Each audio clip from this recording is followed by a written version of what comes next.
마가복음 10장. 자, 지난주에 초막이냐 교회냐는 얘기를 했습니다. 그렇죠? 초막과 교회의 차이점은 뭐에 있냐고 그러냐면,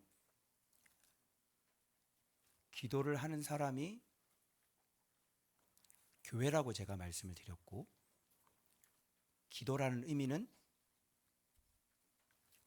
우리가 행하는 기도를 올려드리는 기도가 아니라 예수님과 함께함이라는 얘기를 지난주에 드려서 함께 해주시고, 그래서 내가 함께하는 게 아니라 그분이 먼저 주체가 되셔서 함께 해주시고, 우리는 듣고 또 배우고 보고 경험하고, 그리고 또 묻고 또 대답하시면서 비로소 하나님의 나라를 바르게 알아 비로소 믿는 자가 되어 하나님의 말씀이 우리 안에 완전히 통치가 되어 하나님의 나라가 되어 그 권세로 나라를 위해 그 예수 그리스도를 위해서 예수의 길을 걷는 것, 바로 그런 것을 우리가 기도다라는 얘기를 제가 말씀을 드렸습니다.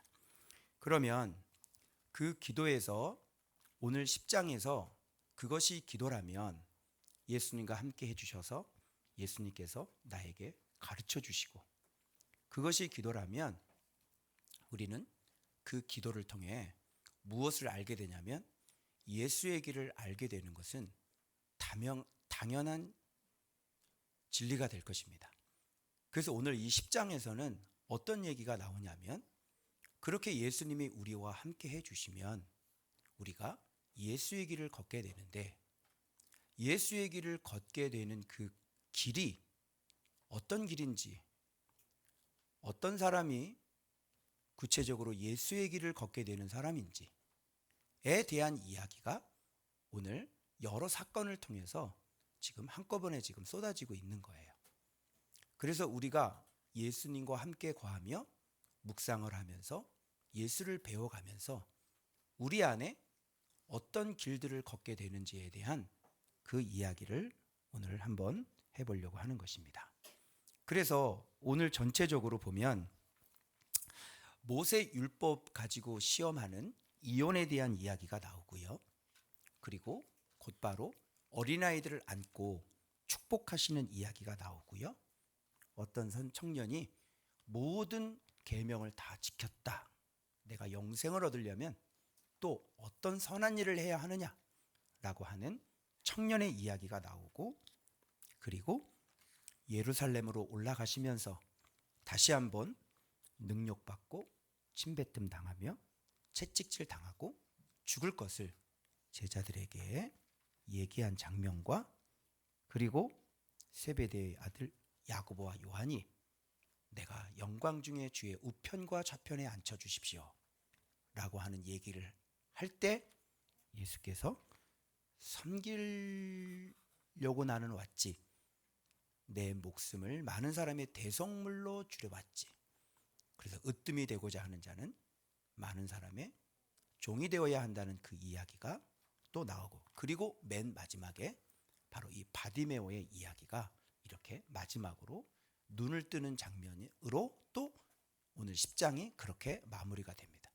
이 한 사건이 바로 우리에게 주시는 그 메시지는, 바로 예수님과 함께 있을 때 우리가 당연히 예수의 제자가 걸어야 하는 당연한 그 길에 대한 이야기를 오늘 지금 하고 계시는 거예요.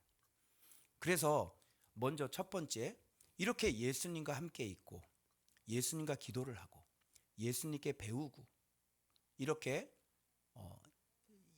예수께 자꾸 묻고 하나님 나라를 알아가고 하나님 나라를 배워가고, 이렇게 할 때 제일 먼저 어떤 부분이 우리가 해결이 되냐면, 반대편에 있는 바리새인들의 모습을, 즉 기도하지 않는, 예수님과 함께 있지 않는 바리새인들의 그 신앙, 바리새인들의 그 종교의 모습을 들여다보면서 반면에 반대쪽에 있는 예수님과 함께하고 있는 사람들은 어떤 길을 걷게 되고 있는지에 대한, 그리고 어린아이들을 꾸짖는 제자들의 모습을 보면서 예수님과 함께하고 있을 때 우리 안에 어떤 예수의 길을 걸어야 하는지에 대한, 그러니까 이런 이야기들이 오늘 쭉 나오는 겁니다.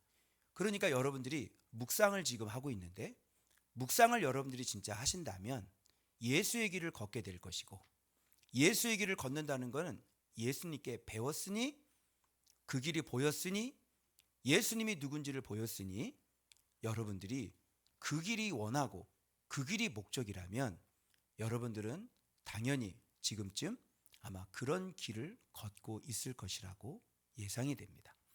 그래서 여러분들 오늘 이 말씀을 보면서 이 말씀 하나하나를 살피면서 여러분의 마음속에 있는 그 깊이 자리 잡고 있는 그 모습들이, 우리가 이렇게 예수와 함께 있는데 우리의 마음의 중심이 정말 예수의 길을 걷고 있는 사람인지 아니면 그냥 묵상만 하고 있는 사람인지를 여러분이 오늘 확인하시면 되겠습니다. 확인하셔서 우리의 마음속에 예수의 길을 걷고 있지 않다면 오늘 주님께서 가르쳐 주시는 이 말씀을 통하여 우리 모두가 묵상하는 근본적인 목적을 다시 점검해보고, 내 동기를 다시 점검해보고, 내 삶을 다시 점검해봐서 이 길로 걸어가고 있지 않다면 예수의 길을 걷고 있지 않은 자인 것이 분명하니, 오늘 주께서 가르쳐 주시는 말씀대로 여러분들이 날마다 예수님 앞에 기도하는 자가 되어 예수의 길을 걷게 되기를 그리스도의 이름으로 축원합니다. 먼저 첫 번째, 우리가 아주 의미심장한 그 이야기 하나를 제가 소개하려고 하는데요. 바로 이 1절의 부분입니다.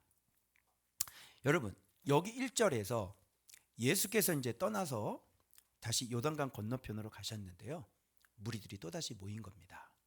그런데 우리가 그동안 마태복음 제자 훈련하면서 전통에 대한 이야기를 참 많이 했습니다. 그렇죠? 그런데 여기 보니까 예수님도 전통을 가지고 계셨어요. 전통이라는 것은 사람이 만들어낸 것이잖아요. 사람에게서 나온 거잖아요. 사람에게서 나온 것은 선한 것이 없습니다. 사람에게서 나온 것은 다 하나님을 섬기지 않기 위한,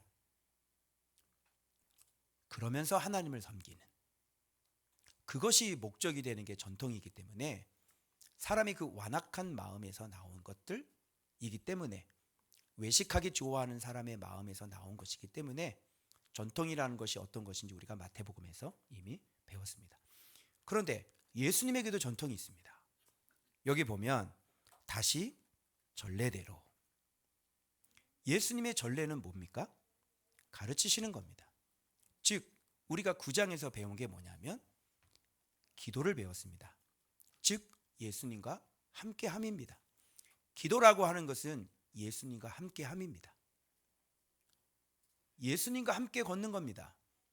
예수님과 같이 떡을 떼고 예수님과 함께 교제를 하는 것입니다. 그래서 지금 예수님의 전례는 뭐냐면 뭐죠? 늘 하시던 것. 예수께서 늘 빼놓지 않고 하시던 것. 그 전례가 뭐냐면 바로 가르치심. 다른 말로 뭐냐면 우리와 함께 계심인 것입니다. 이게 바로 예수님의 전례십니다. 이렇게 해야만 우리가 예수를 알게 되고 그리고 예수의 길을 걸을 수 있게 됨이기 때문에 그렇습니다. 그래서 예수님의 전통은 우리와 함께 해주시는 것입니다. 우리의 전통은 예배일 거고 우리의 전통은 기도일 것이지만 예수님의 전통은 늘 우리와 함께 계셔서 우리에게 말하시고 우리를 가르쳐 주시는 것이 바로 예수님의 전통이셨습니다. 변화산에서 엘리야가 모세와 더불어 예수님과 말을 했던 그 장면이 어떤 장면이냐면 바로 이런 함께 해 주심이라는 사실을 지난 시간에 우리가 배웠습니다. 엘리야는 늘 예수님과 함께 했습니다. 모세는 늘 예수님과 함께 해서 그 계명을 듣고 또 묻고 그 계명에 순종하는 그런 삶을 살았다는 것을 단편적으로 보여주기 위한 사건이 바로 변화산 사건이라고 제가 말씀을 드렸습니다. 여지없이 오늘도 주님은 무리들과 함께 해주시길 원하셔서 여전히 그들에게 하나님의 진리로 지금 그들에게 말을 걸고 있고, 그들은 하나님의 음성, 예수 그리스도의 음성을 여전히 그 현장에서 듣는 그 모습이 지금 이렇게 첫 절에 이어지고 있는 것입니다. 그런데 이렇게 예수님과 함께 교제를 하고 예수님과 함께 떡을 떼는 것, 이것이 신앙생활의 전부인데도 그 하나님의 나라를 배우고 예수를 배워서 우리 안을 온통 예수로 만드는 것이 우리 신앙의 전부임에도 불구하고 이들에게는, 바리새인들에게는 바로 그것이 아닌 또 다른 신앙의 기준을 갖고 있었는데, 그게 뭐냐면 모세의 율법이었습니다. 모세 율법도 선한 것이고 모세 율법도 바로 하나님께서 말씀하심이었습니다. 그러나 여기서 무슨 문제가 있냐면 두 가지의 문제가 나오는데, 첫 번째는 배울 수 있는 사람과 배울 수 없는 사람의 차이입니다. 배울 수 있는 사람은 예수님께서 함께 해주셔서 늘 예수님에게 듣고 예수님에게서 배우고 예수님과 그냥 함께하는 사람입니다. 그런 사람은 배울 수 있습니다. 그런데 예수님 외에 무엇인가 또 다른 것을 가지고 있고 그것으로 말미암아 예수를 시험하는 사람은 예수님과 대화하는 사람이 아니요, 예수님께 묻는 사람이 아니요, 예수님에게서 들을 수 있는 사람이 아니라는 겁니다.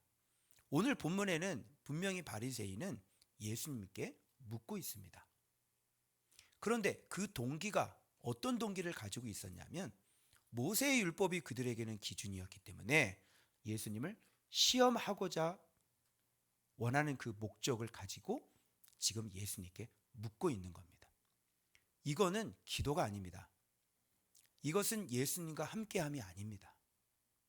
이것은 예수님을 영접함이 아닙니다. 이것은 하나님의 나라를 들으려고 함이 아닙니다.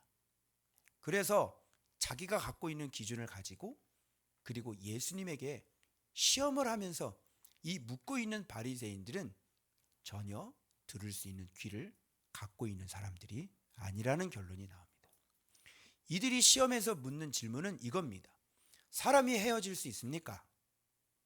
사람이 여자를 버릴 수 있습니까? 다짜고짜 예수님을 시험하면서 이렇게 얘기하는 거예요. 마치 이 사람은 예수님 편인 것 같습니다. 그러나 사실은 예수님을 시험하고자 함이었습니다. 예수님, 사람들이 여자를 버립니다. 예수님, 이거 이혼해도 괜찮은 겁니까? 왜 남자가 여자를 저렇게 버립니까? 그러면 예수님의 입에서 당연히 이런 말이 나오게 될 겁니다. 버려서는 안 되지. 바로 그 얘기를 듣길 원해서 질문을 예수님 편에서 하는 것처럼 질문을 합니다. 사람들이 여자를 버리는 게 맞습니까? 버리면 안 된다고 얘기할 때 모세의 율법을 들이댈 겁니다. 당신은 모세의 율법을 지키지 않는 사람입니다. 모세는 이혼 증서를 줘서 여자를 버릴 수 있다고 얘기했습니다.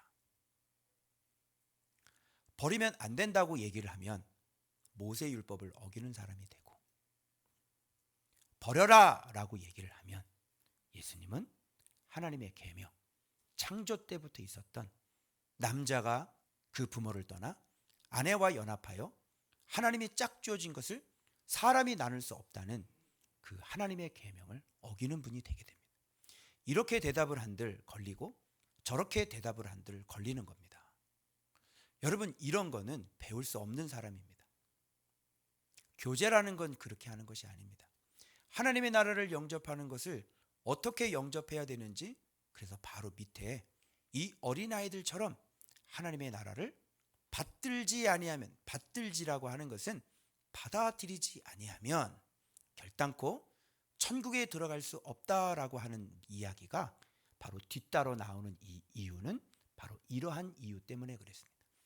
어쨌든 이들은 하나님의 나라 예수 그리스도를 받아들일 마음이 조금도 없었습니다. 그렇게 물어볼 때 예수님을 당하실 분이 아니죠. 그래서 예수님은 그가 모세의 율법을 가지고 시험하는 걸 이미 아셨기 때문에 예수님은 이런 방구 대꾸도 하지 아니하시고, 모세는 율법에 뭐라고 그러더냐 라고 선수를 먼저 쳐버리십니다. 그러자 답은 이제 누가 해야 합니까? 지금 바리새인, 시험하고자 원하는 바리새인이 대답을 할 수밖에 없게 되는 거예요. 그래서 이혼 증서를 써서 버릴 수 있다라고 얘기했습니다. 그러자 예수님은 그 질문에 말려 들어가지 아니하고 주님께서 구체적인 사실 하나를 밝히는데, 그게 바로 창조 때부터 하나님께서 세우신 정확한 그 계명을 설명해 주시면서 모세가 왜 이혼 증서를 써서 버리라고 했는지에 대한 정확한 해석을 밝혀주시면서 왜 사람들이 모세의 율법을 이용해서 이혼을 그렇게 하는지에 대한 원인이 바로 그들의 완악한 마음이었다는 것을 주님께 밝혀내시는 거죠. 창세전부터 주님께서 우리에게 명령하신 것은 바로 이렇습니다. 창조 때부터. 그래서 동성애에 대해서 좀 아직도 이해가 안 되시는 분들은 여러 가지 논쟁을 할 필요 없이 오늘 마가복음 10장 6절의 말씀을 보시면 동성애에 대한 얘기가 정확하게 그냥 논쟁의 여지가 없이 깔끔하게 해결될 수 있는 말씀이 오늘 마가복음 10장 몇 절이요? 6절에 있다는 사실을 여러분 아시게 될 겁니다. 이렇게 되어 있습니다. 창조 때부터 사람을 뭐로 지으셨습니까? 남자와 여자로 지으셨습니다. 이게 이 세상에 존재하는 유일한 성입니다. 중간이라는 개념이 없습니다. 그리고 남자, 여자가 있고, 그리고 남자끼리 서로 결혼하시는 분들이 계시는데 성경은 그렇게 얘기하고 있지 않습니다. 남자와 여자로 지으시고, 이러므로 사람이 그 부모를 떠나 그 둘이, 남자도 여자도 부모를 떠나 그 둘이 뭐가 되려? 한 몸이 될지니라. 이제 둘이 아니요 한 몸이니, 그러므로 하나님의 짝지어 주신 것을 사람이 나누지 못한다. 그럼에도 불구하고 모세가 이혼 증서를 써서 여자를 버리라고 한 것은 여자를 버리라는 의미가 있는 게 아니라 여자를 버리지 못하게 하기 위함이었는데, 너희들의 마음에 뭐예요? 완악함으로 말미암아 이혼 증서를 써서 여자를 버리게 되었던 것이었습니다. 그래서 주님은 이렇게 얘기하셔요. 누구든지 그 아내를 버리고 다른 데 장가드는 자는 본처에게 뭐를 행합니다? 간음을 행합니다. 분명히 헤어졌는데 주님은 뭘로 보십니까? 본처로 보시고, 그리고 간음이라고 보시는 거예요. 이혼 증서를 써서 헤어졌는데도 불구하고 주님은 여전히 헤어지지 않은 것으로 보시는 것이죠. 왜 그러냐면 하나님이 짝지어 주신 것은 사람이 나눌 수 없기 때문입니다. 그런데 사람의 마음의 완악함이라는 게 있습니다. 사람의 마음의 완악함은 여러 가지로 나옵니다. 이런저런 이유를 대서 헤어지자고 합니다. 당신하고는 못 살겠다고 합니다. 여러분, 예수의 길을 걸어가고 우리가 묵상을 하는 사람들에게 만들어지는, 예수님과 함께 먹고 마시는 사람들에게 만들어지는 가장 기본적인 것은 뭐냐면 바로 이렇게 우리의 마음의 완악함이 사라지고, 그리고 하나님께서 한 몸으로 짝지어진 것을 그렇게 함부로 칼로 자르듯 나누자고 그렇게 함부로 얘기할 수 없는 사람들이에요. 묵상을 하는 사람들이 이렇게 입에서 쉽게 갈라지자, 헤어지자, 당신하고는 내가 못 살겠다 라고 얘기하는 이유는 그 사람 속에 있는 무엇 때문에 그런 것입니까? 완악함 때문에 그런 것입니다. 이건 예수의 길이 아니죠. 이렇게 얘기하시는 분은 예수의 길을 전혀 걷고 있지 않음이 들통나 있는 것입니다. 이걸 보면서 여러분, 우리가 아셔야 되는 것은 왜 예수와 함께 있어야 하냐면 우리의 마음의 완악함이 바로 모세의 율법을 점령하고 다스린다는 걸 꼭 아셔야 합니다. 이렇게 애매하게 이혼 증서를 써서 버리라 라고 하는 것을 버리지 말라는 본 뜻은 없어져 버리고, 내가 살다가 정말 더 이상 못 참고, 내가 살다가 내 마음대로 뜻대로 되지 않으니까, 그리고 더 좋은 조건의 사람이 나타나니까 그 사람에게 이 여자를 버리고 그렇게 다른 데 가서 장가를 드는 것은 바로 그 사람의 마음의 완악함인데, 어떻습니까? 율법을 마음의 완악함으로 얼마든지 바꾸고 변질시킬 수 있다는 겁니다. 그런데 여러분, 예수를 배우는 사람들은 이게 가능합니까? 내 마음에 예수가 있는 사람들은 이렇게 내 마음의 완악함 때문에 내가 다른 여자를 끌어들이기 위하여 그 여자를 버릴 수 있습니까? 그렇게 할 수 없는 것입니다. 우리가 왜 예수님과 함께 있어야 하는지, 바리새인들은 이들은 예수님과 함께 해본 적이 없었기 때문에 이들의 삶은 여전히 마음의 완악함으로 이렇게 하나님께서 짝줘진 사람들까지도 버리고 자기 임의대로 맞바꿔서 그렇게 이혼 증서를 써서 여자를 버리는 일들이 너무나 흔하게 일어났다고 하는 사실입니다. 그래서 예수님께서 가르치는 것과 그리고 모세의 율법을 붙잡고 신앙생활을 하지만 결국은 하나님의 말씀도 이들의 마음의 완악함으로 점령되어 있음을 우리가 깨달아야 되는 것입니다. 그래서 예수 그리스도 외에는 바로 예수님께 배우는 그 진리 외에는, 예수님께 듣고 예수님이 해석해 주시는 그 말씀을 듣고 예수를 배우지 않으면 바로 그때 당시에 하나님께서 주신 그 거룩한 것조차도 이렇게 사람의 완악함으로 그냥 마술사처럼 이렇게 꼬불꼬불하게 이렇게 구부러지게 만들어 놓고 이렇게 하나님을 정정당당하게 섬기는 모양새가 만들어질 수 있다는 사실에 우리가 놀라야 되는 겁니다. 우리 안에서도 마찬가지입니다. 우리가 이곳 안에서도 하나님을 믿을 때 이렇게 정확한 예수 그리스도께 배워서 정확한 해석을 갖고 정확한 기준이 예수 그리스도가 아닐 때 우리 안에서 이렇게 굽어진 생각들이 바로 신앙이냐, 그렇게 둔갑이 돼서 우리가 정정당당하게 그렇게 하나님을 섬기고 있다라고 얘기할 수 있다라고 하는 사실입니다.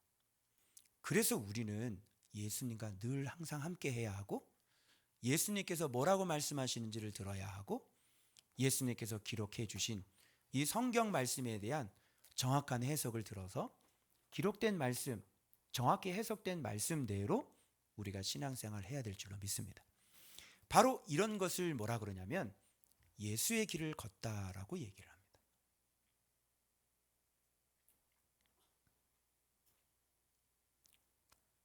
율법이 어떻게 사람에게 오용되고 남용되고 있는지 여러분 보셨습니다. 그래서 두말할 것 없이 왜 우리에게 예수와 함께 있음이 필요한지 오늘 그 첫 포문을 바로 그들이 가장 붙잡고 그들이 문서적으로 기록된 대로 그대로 하고 있었음에도 불구하고 그들이 완전히 율법을 정반대로 쓰고 있었다는 사실에 우리는 큰 충격을 받게 되는 것이죠. 그래서 우리는 더욱더 예수님과 함께 해야 되는 것입니다. 그 정확한 해석의 기록대로 우리가 살아야 되는 것이죠. 이게 절대 기준이지 율법이 기준이 될 수는 없는 것입니다. 왜냐하면 우리의 마음의 완악함이 어떤 것이든 어떤 하나님이 어떤 전통이든 어떤 말씀이든 우리의 마음의 완악함이 얼마든지 그런 모든 것들을 변질시킬 수 있다는 사실을 꼭 기억하셔야 합니다. 그래서 지금 두 번째, 어린아이를 지금 제자들이 아이들을 데리고 오는데 지금 제자들이 어린아이들을 꾸짖습니다.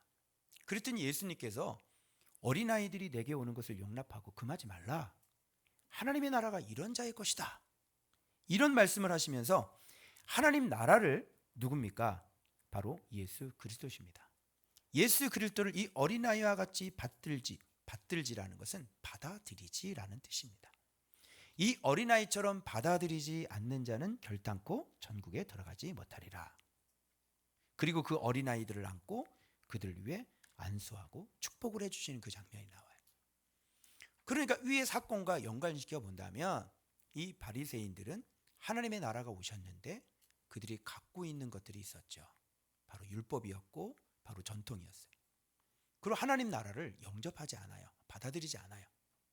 그리고 오히려 하나님 나라를 시험하고 그리고 자기가 갖고 있는 것을 기준 삼아서 하나님의 나라 거, 진짜 천국의 거, 진짜 하나님께서 말씀하시는 거, 그거를 가지고 시비를 걸고 시험을 걸고 오히려 하나님의 나라 것을 책망하고 질타하는 그런 모습이 오늘 본문 첫 본문에 나온 것처럼 지금 이 어린아이에 대한 이야기가 왜 나왔냐면 너희들이 예수의 길을 가기 위해서 이렇게 율법을 붙잡고 사는 사람들은 반드시 하나님 나라를 보고 하나님 나라를 듣고 하나님 나라를 영접하지 아니하면 천국에 들어갈 수 없겠죠. 왜냐하면 그들의 마음속에 있는 완악함은 결단코 고쳐지지 않기 때문에 그렇습니다.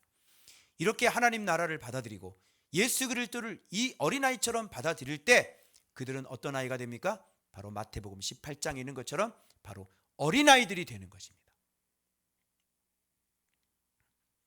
그래서 받아들이는 것과 그리고 그 받아들임으로 말미암아 결국 나중에 열매가 모두 다 어린아이로 시작해서 바로 어린아이로 끝난다는 사실을 여러분 꼭 기억하셔야 돼요. 그래서 여러분들이 이렇게 예수님 품에 안으셔서 예수님이 어린아이들을 안아요. 그리고 거기다가 안수를 해요. 그리고 축복을 해요. 이 어린아이들은 예수님 품에 그냥 아무 이유 없이 정 없이 그냥 안기는 거예요. 그게 뭐예요?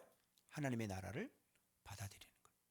예수님께 머리를 내밀고 예수님 앞에 무릎을 꿇고 예수님 앞에 내 몸을 맡겨서 예수님 품에 안기는 것, 그걸 뭐라 그래요?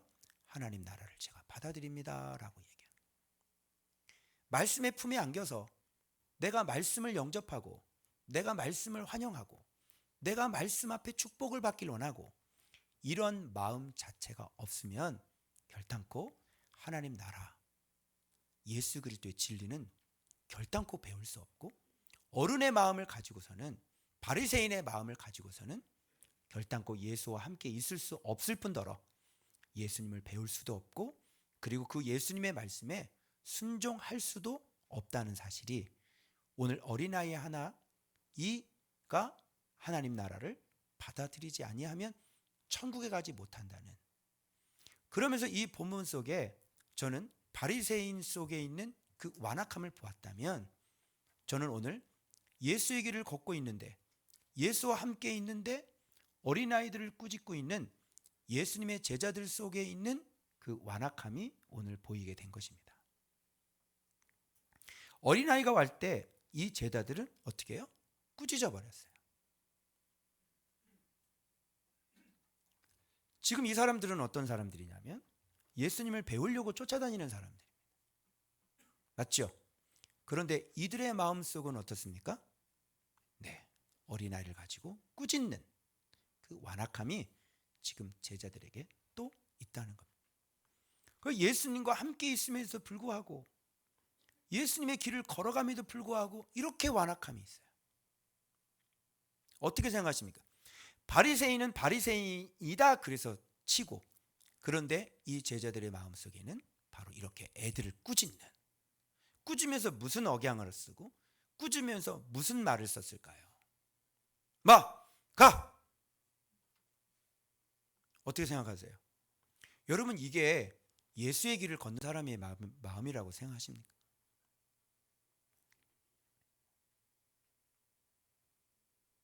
너 예성이 저씨 새끼 가! 하고 있어. 예성아, 기분이 어떠니? 안 좋지? 마음 상하지? 실족했지? 교회 안 나오겠지?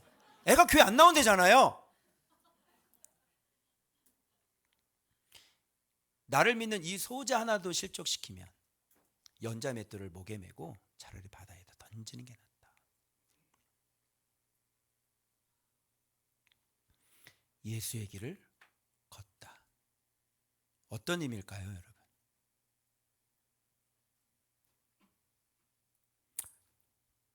자, 세 번째 사건으로 넘어갑니다. 갑자기 예수께서 나가는데 한 사람이 달려와서 꿇어 앉아서 묻습니다. 저도 이거 처음 보는데요. 물어볼 때도 이렇게 딱 꿇어 앉아서 예수님한테 딱 물어요.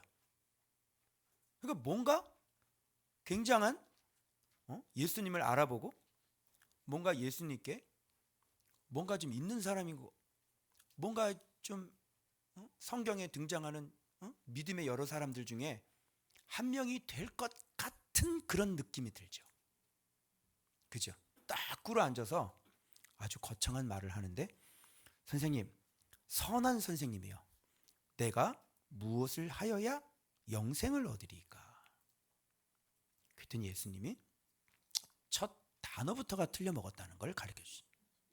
무릎을 딱 꿇어서 뭔가 있는 것처럼, 믿음 있는 사람처럼 딱 꿇었는데 첫 단어부터가 틀려 먹었다. 어찌하여 나를 선하다 일컫느냐? 하나님 한 분 외에 선한 이가 없느니라. 하나님 한 분 외에 선한 이가 없다. 예수님은 선한 분이 아닌가요? 그런 뜻이 아니라, 궁금하시죠? 무슨 뜻이냐면 예수님조차도 하나님의 말씀에, 계명에 순종하시는 분이시다라는 얘기입니다.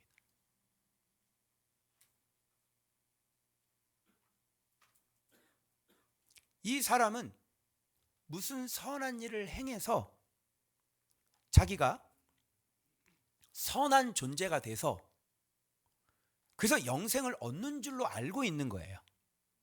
그래서 이 사람이 지금 얘기를 하는데 너무 저는 깜짝 놀랐어요. 그리고 한편으로는 뭔가 대단하다는 생각과 동시에 부럽다는 생각과 동시에 진짜 내 자신이 너무 부끄러워지는 모습을 본 거예요. 왜 그러냐면 이 사람이 이렇게 얘기를 해요. 계명을 대해서 쭉 얘기를 하잖아요. 살인하지 말라, 간음하지 말라, 도둑질하지 말라, 거짓 증언하지 말라, 속여 빼앗지 말라, 부모를 공경하라. 여러분, 여기 안 걸리시는 분 계신가요? 손 한번 들고 나와보세요. 여기 안 걸리시는 분. 그런데 이 사람이 뭐냐면 안 걸리는 거예요. 이 사람은 내가 어려서부터 다 지켰나요? 모태신앙인가 보다. 경건한 집안에서 정말 이 사람은 율법의 가정에서 정말 어릴 때부터 때묻지 않고 그렇게 잘 큰 사람인가 보다.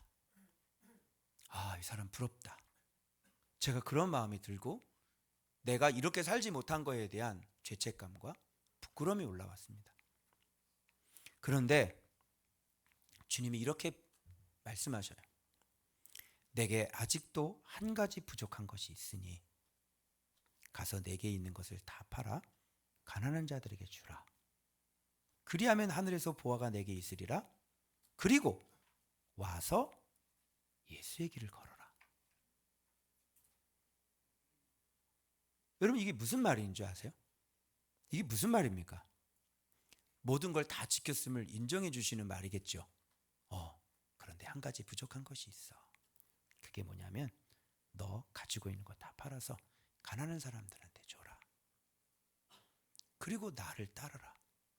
여러분, 이렇게 모든 걸 완벽하게 퍼펙트하게 다 지키고 있는데 이제 재물만 팔아서 넘기면, 그죠?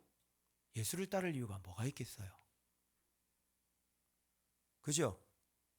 여러분, 예수를 이렇게 따르는 우리들도 지금 이게 안 되는데 이분은 이게 다 되세요. 그리고 이 재산만 딱 팔면 그냥 예수를 따를 필요가 없는 거잖아요. 그죠? 그런데 이 얘기는 무슨 말이냐면 진짜 예수를 믿어본 사람만 알아요. 재물을 손에 놓지 못했다는 것은 아무것도 안 된다는 뜻입니다.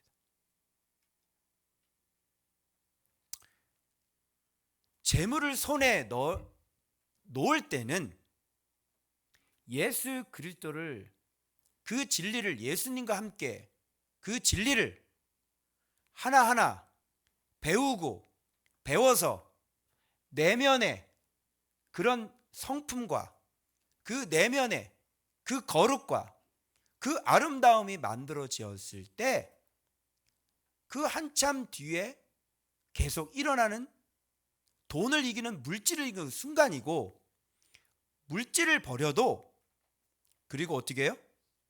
그 뒤에도 이 7가지의 이 계명은 끊임없이 우리들 안에서 우리를 괴롭히며 날마다 예수 그리스도의 간섭하심이 아니고서는 우리가 결단코 여기에서 자유로울 수 없는 것이에요. 이거는 진짜 이렇게 살아본 사람. 어떤 분이 자기는 그 원로드신데 나는 그 골프 치는 거, 나는 이거 떳떳하게 얘기한다 이러면서 사람들이 욕을 하니까, 제가 골프 치는 걸 뭐라 그러는 게 아니에요. 사람들이 욕을 하니까 나는 사자의 반을 털어서 제단을 섬겼고 세웠고, 그리고 나는 지금도 많은 사람들을, 그 배고픈 사람들을 그렇게 나는 지금 섬기고 있다. 그런 얘기를 하는데, 여러분,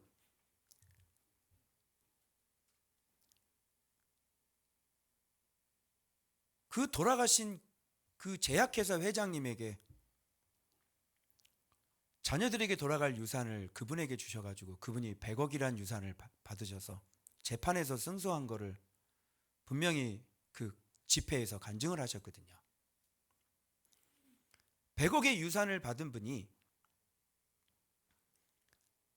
자기의 사제 절반을 털어서 재단을 세웠다는 거는, 그 100억은 100억대로 재단을 세웠을 거고 그 사제의 절반을 왜 못 털겠습니까? 100억의 유산을 받았는데 자기의 사제를 왜 다 털지 못하고 반만 털었을까요? 근데 오늘 본문의 이 청년에게는 주님이 명백히 말씀하시는 거예요. 피해갈 방법이 없어요. 내게 있는 것을 보세요. 다 팔아. 그런데 이 청년은 어떻게 하죠? 재물이 많은 거로 근심하며 갑니다. 예수를 따르라 그랬죠. 그럼 이게 무슨 얘기인 줄 아십니까? 먼저 모든 걸 다 버리고 예수님을 쫓는 가장 첫 스텝조차도 안 되고 있는 사람이라는 얘기입니다, 여러분. 아니, 그렇게 영생을 얻으려면 누구를 따라야 되는 것입니까? 예수를 따라야 되죠. 왜 무릎을 꿇었을까요?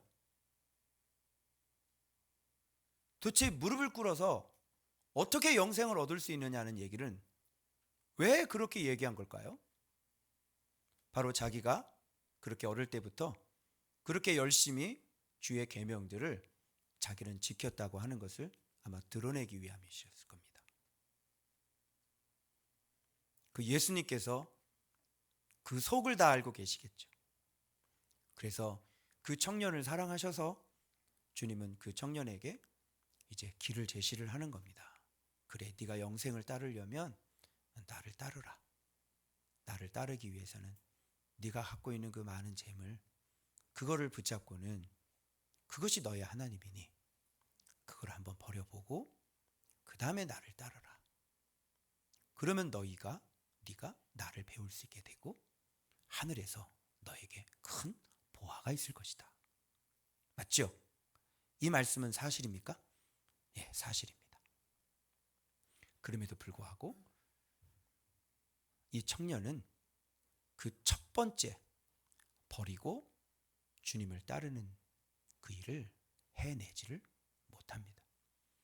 여러분, 도둑질을 하지 않고 거짓말을 하지 않고 간음을 하지 않고 이렇게 부모를 공경하고 속여 빼앗는 일 없은들 예수님을 따르지 않으면 그게 무슨 의미가 있겠습니까? 그럼 이 사람은 어떤 근거에 의해서 계명을 지킨 것이었을까요?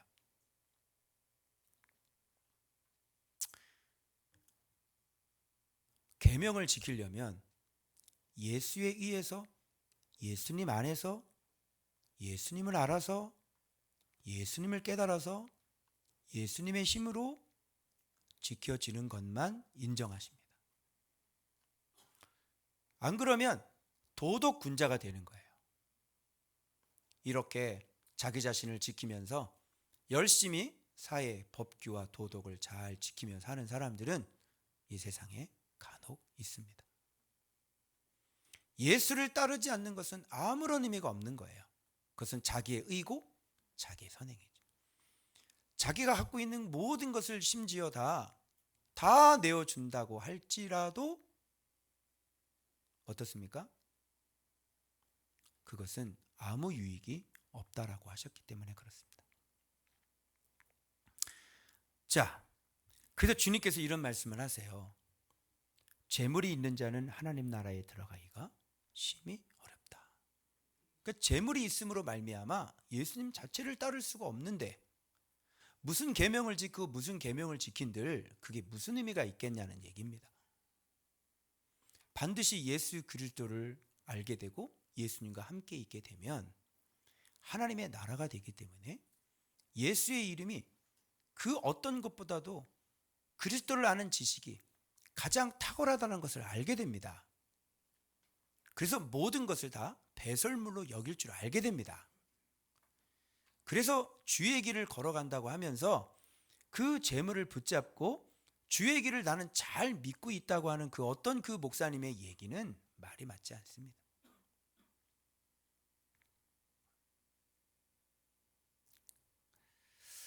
이게 얼마나 힘드냐면 재물이 많은 사람들은요, 낙타가 바늘기로 나가는 것이 부자가 하나님 나라에 들어가보다 쉽다고 얘기하셨으니까 들어갈 수 없다는 얘기입니다. 제자들은 이 얘기를 듣고 너무너무 놀랐습니다. 그러면 누가 구원을 받을 수 있겠습니까? 주님은 분명히 얘기하십니다. 사람으로는 당연히 할 수 없지. 그런데 하나님은 그렇지 아니하니 하나님은 다 하실 수 있느니라. 그래서 바로 하나님께서 하신 사람들이 밑에 나옵니다. 베드로가 여기서 얘기하죠. 우리는 모든 것을 버리고 다 주를 따랐습니다. 여러분 보십시오. 있습니까 없습니까? 있습니다. 모든 것을 다 버리고 이 사람이 10억을 갖고 있든 100억을 갖고 있든 이 사람이 배 한 척을 갖고 있든 집 한 채를 갖고 있든 이 사람도 다 버린 거고 저 사람도 다 버린 거나 똑같은 거예요. 그런데 여러분 보십시오. 재물을 버리는 건 오히려 쉽다는 것을 알게 되실 겁니다. 주님께서 이런 얘기를 합니다. 자, 나와 있죠? 복음 나와 있죠? 말씀과 복음이 구분이 돼 있습니까? 안 돼 있습니까? 구분이 돼 있죠? 말씀과 복음은 구분이 돼 있어요. 자, 나와 복음을 위하여 보십시오. 재물이라고 칩시다. 그런데 재물보다 더 버리기 힘든 게 있습니다. 뭡니까? 형제, 눈 뜨세요. 형제, 자매 버릴 수 있어요? 그리고 또 더 어려운 거 있습니다. 어머니 버릴 수 있어요? 여러분은 뭐 버릴래요? 돈 버릴래요? 어머니 버릴래요? 어머니.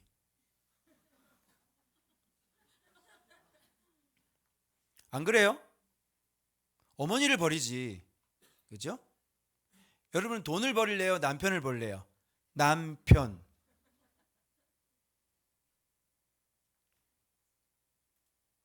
아버지 버려야 되고요. 여러분 자식 버릴 수 있어요?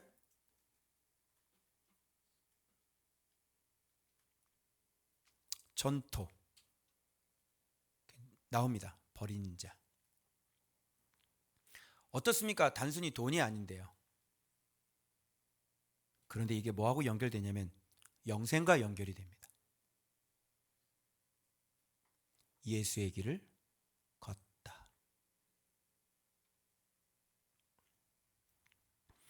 그런데 이렇게 버린 자는 보세요. 현세에 있어서 어떻게 된다 그래요? 자, 보세요. 아까 버렸는데 자, 집, 형제, 자매, 어머니, 자식, 전토를 또 어떻게 말아요? 100배. 그럼 위에 버렸는데 어떻게 얻게 됐을까요?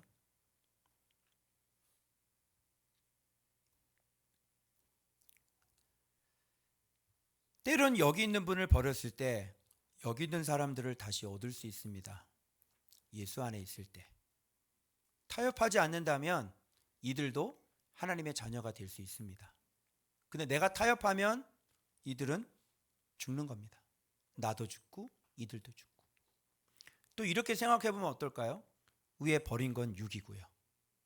밑에 얻은 건 영이죠.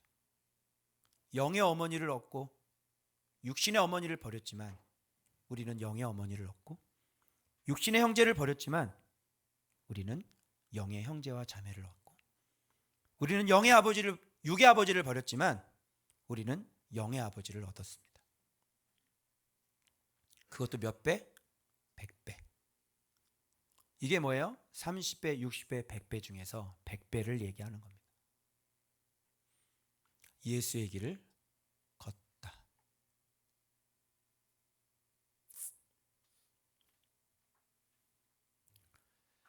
여러분, 저에게 형제는 육신에 있는 형제가 아닙니다. 결혼식 안 오셔도 됩니다. 예, 초청도 하지 않을 겁니다. 제게 있는 형제는 여기에 하나님의 뜻대로 살고 있는 바로 여러분들이 저의 형제입니다. 여러분들이 한복 입고 와서 우리 자녀들 결혼식 때 서주시면 됩니다. 육신의 형제 자매들 안 부를 겁니다. 진짜 형제 자매가 아니더라고요. 정확히 확인했습니다. 남이라고 하는 사실을. 예수의 길을 걷다. 예수님과 함께 있으면 바로 이런 일들이 벌어지는 겁니다. 자, 그 다음 이제 예수께서 무슨 말씀을 하시냐면 이제 예루살렘으로 올라가는 길에 있습니다. 제가 좀 해석이 안 되는 게 뭐냐면 그들 앞에 서서 가시는데 그들이 놀라고 따르는 자들은 그들은 누구고 따르는 자들은 누구냐는 얘기예요. 여기 놀라는 사람은 누굴까요? 예수님께서 예루살렘으로 올라가는 것은 그야말로 죽으러 가시는 건데 이 죽으러 가는 그 장면을 보고 놀라는 사람들, 어떻게 저렇게 다 잡아 죽이려고 하는데 저분은 두렵지도 않나? 저 잡아 죽이려고 하는 그 강도의 소굴로 예수님께서 들어가시는 그것을 보고 아마 그 무리들은 깜짝 놀랐을 겁니다.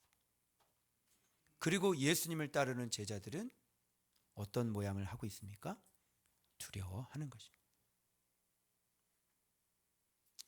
예수님과 함께 교제하고 예수님과 함께 먹고 마시면 우리가 예루살렘으로 올라가는 길에 두려울까요?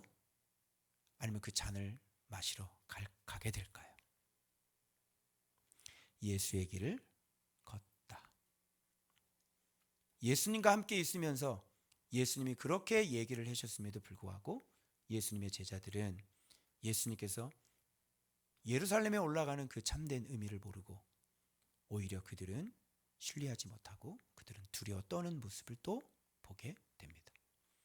그리고 예수님이 명백히 예수의 길이라는 게 어떤 길인지를 이렇게 제자들에게 명백히 보여줍니다. 예루살렘에 올라가노니 인자가 대제사장과 서기관들에게 넘겨지매 그들이 죽이기로 결의하고 이방인들에 넘겨, 이거죠. 뭡니까? 능력, 침뱉음, 채찍질. 여러분은 능력 받기를 원하십니까? 여러분 능력 받을 때 기분이 어떠십니까? 여러분들은 자기 마음을 이해해주지 못했다고 그래서 마음이 어떻습니까? 내가 사랑받고 있지 못함을 느낄 때 여러분들의 마음은 어떻습니까? 여러분들은 능력 받을 수 있습니까? 여러분들은 침뱉음을 받을 수 있습니까? 여러분 침뱉음을 당하면 여러분의 마음은 어떻습니까? 여러분은 채찍질을 맞을 수 있습니까? 그리고 상대방이 나를 죽일 때 여러분은 죽을 수 있습니까? 예수의 길을 걷다. 여러분이 묵상을 하는 목적은 무엇입니까? 이기기 위함입니까? 여러분이 묵상을 하는 원인은 뭡니까? 나 살기 위함입니까? 아니면 능력받기 위함입니까? 여러분은 예수의 길을 걷고 있습니까?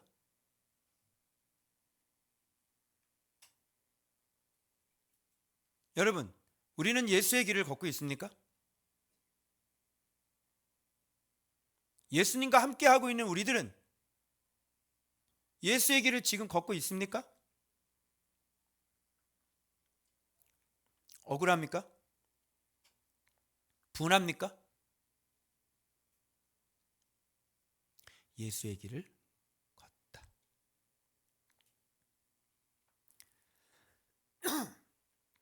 그래서 곧바로 잔과 세례 이야기가 연결됩니다. 세베대의 아들 야고보와 요한이 조용히 예수님께 가서 뭐 하나를 구합니다.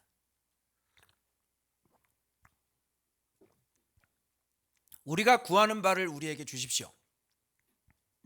주님이 묻습니다. 너희가 구하는 게 뭐냐? 주의 영광 중에 우리를 하나는 주의 우편에 하나는 좌편에 앉게 해 주십시오. 예수와 함께 있는 사람들이 지금 걷고 있는 예수의 길은 영광입니다. 주님께서 너무 충격을 받으셨어요. 지금 좌편 우편에 앉는 이 자리가 예수의 길이 어떤 길인지 제자들은 아예 감조차도 못 잡고 있는 거예요. 주님께서 이렇게 말씀하시는, 그래? 내가 마시는 잔을 너희가 마실 수 있으며 내가 받는 세례를 너희가 받을 수 있느냐? 좌편 우편에 앉게 해달라고? 그러면 너희는 내가 마시는 잔을 마실 수 있니? 그리고 내가 받는 세례를 너희가 받을 수 있니? 그것을 한다면 너희들은 좌편 우편에 앉을 수 있다. 그러면 여기서 말씀하시는 잔과 세례는 무엇을 얘기하는 것일까요? 잔이라고 하는 것은 바로 이거죠. 능력, 침뱉음, 채찍질. 세례는 뭐죠? 바로 죽음입니다. 영광스러운 자리에 앉길 원하시는 분들 계십니까? 그렇다면 이렇게 예수님처럼 대우받길 원하십니까?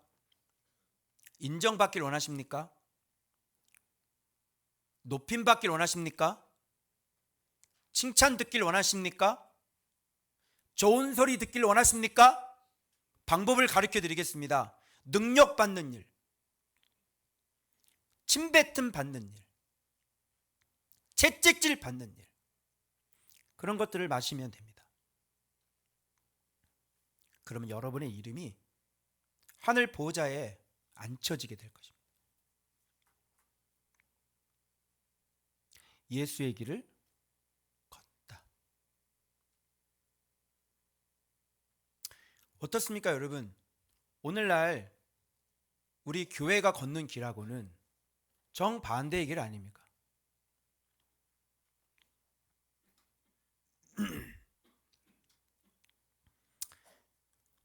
그러나 주님은 이들에게 말하죠. 맞습니다. 이들은 예수님 우편 좌편에 앉게 될 겁니다.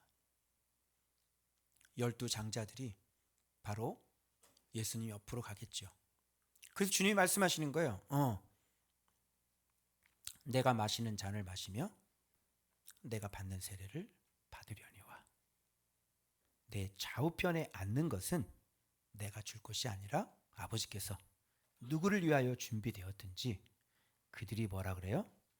얻을 것이다. 얻는다는 표현에 저는 주목을 했어요. 여러분, 이 자리는 우리가 얻고 싶은 자리가 아니에요. 이 길은, 예수의 이 길은 우리가 정말 경험하고 싶지 않은 길이에요. 평강했으면 좋겠고 행복했으면 좋겠고 내가 칭찬 듣고 내가 영광스러운 자리에 앉았으면 좋겠지. 우리가 이렇게 고난의 잔을 먹고 싶은 그런 모습은 아닐 겁니다. 그런데 주님은 이걸 얻을 것이다 라고 얘기를 해요. 무슨 얘기예요?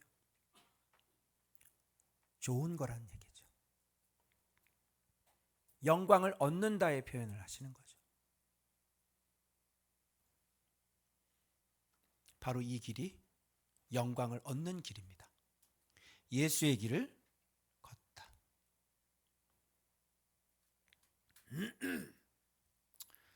세상 정치인들은 이렇게 임의로 사람들을 막 주관을 하고 자기 마음대로 다루지요. 권세도 부리고요. 주님이 다시 이들에게 얘기합니다. 예수의 길을 걷는 것은 어떤 길인지를 주님이 이렇게 싸우고 있는, 누가 크고자 싸우고 있는 사람들에게 이렇게 얘기하죠. 크고자 하는 자는 너희를 어떻게 하는 자?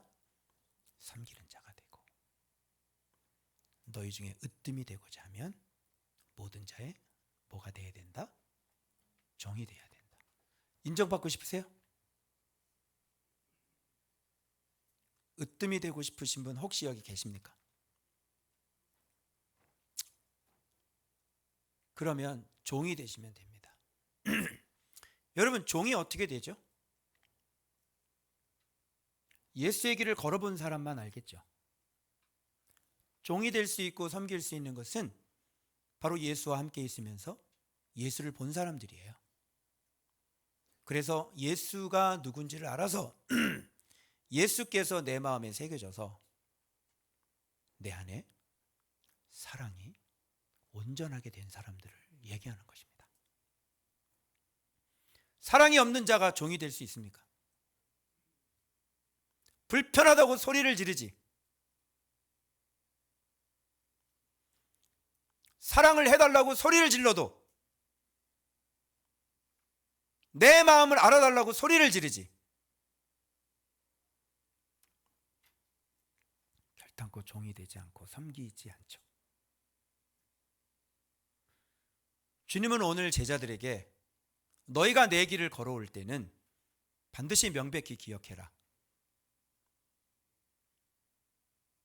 섬기는 자여야 하고, 제자의 길, 예수의 길은 반드시 종이 되는 그 길이다. 예수의 길을 걷다. 이것이 아니면 예수님과 함께 한다는 것은 아무런 의미가 없게 되는 것입니다. 교회를 다니면서 모든 성도들이, 제자들이 바로 섬기는 자가 되어져야 하고 서로의 종이 되어져야 하는 것이죠. 이기면 좋습니까? 이기셔서 좋습니까? 승리자가 되셔서 좋습니까? 내가 패하는 자가 안 돼서 좋습니까? 내가 이겨먹어서 좋습니까? 갚아줘서 시원합니까?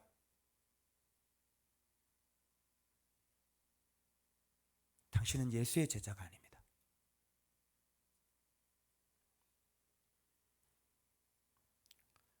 정말 예수를 따르려고 하는 사람들, 어떤 사람일까요? 그래서 오늘 본문은 이렇게 바디메오의 이야기로 끝을 맺습니다. 여리고에 이르렀는데 디메오의 아들인 맹인 거지 바디메오가 길가에 앉았다가 무슨 소리를 듣고, 나사렛 예수시란 소리를 듣고 소리를 질러버리고요. 뭐라고 소리를 지르냐면 다윗의 자손 예수라고 정확한 발음을 내뱉죠. 이 두 가지 발음이 합쳐지면 바로 그는 메시아가 되는 것입니다.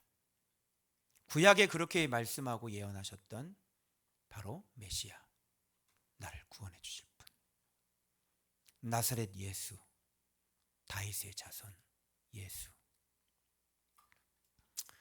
옆에 또 제자들이, 많은 사람들이 또 꾸짖죠. 잠잠하라 얘기합니다. 예수와 함께 있는 사람들의 또 모습이 또 드러나죠. 그러자 더 소리를 질러버리죠. 다윗의 자손이여 나를 불쌍히 여소서. 그리고 예수님께서 그를 부리니까 뭘 버리고요? 자기의 거지 옷을 버리고 거렁뱅이의 겉옷을 버리고. 거렁뱅이 옷이 뭡니까?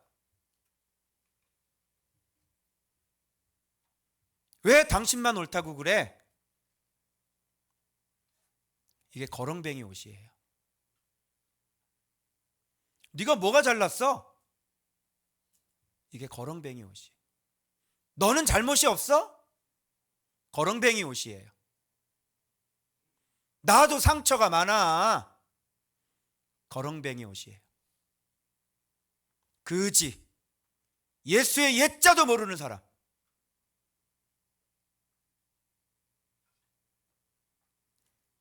바디메오는 이렇게 왜 겉옷을 벗을 수 있었을까요?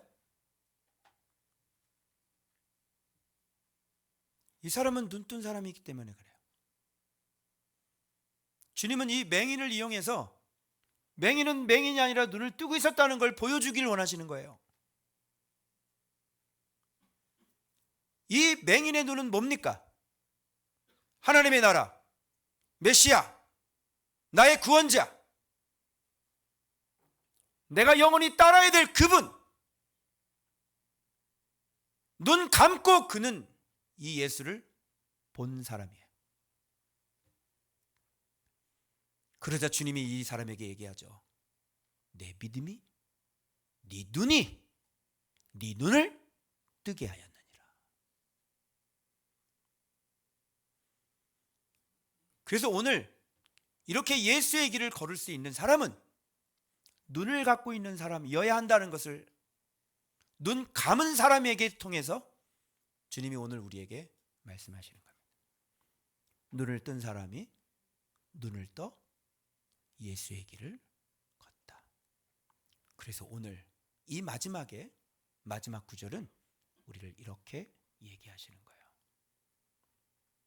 내 믿음이 너를 구원하니라. 그가 곧 보게 되니. 믿음, 눈, 봄, 육신의 눈, 그리고 예수를 길에서 따르니라.